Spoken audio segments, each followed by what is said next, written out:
Guys আমরা কেলা খাবো বলে এক জায়গায় দিয়ে কেলা আনলাম, এখন সিলাইতেছি। তারপর সিলাইনের শেষ, এখন কুচাইতেছে।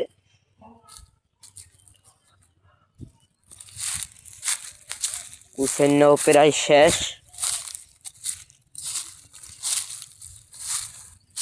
কুচাইনা শেষ, এখন সেটাকে ধুইতে আছে। ধোয়া শেষ, এখন ট্যাঙ্গা দিলে, মরিচ দিলে,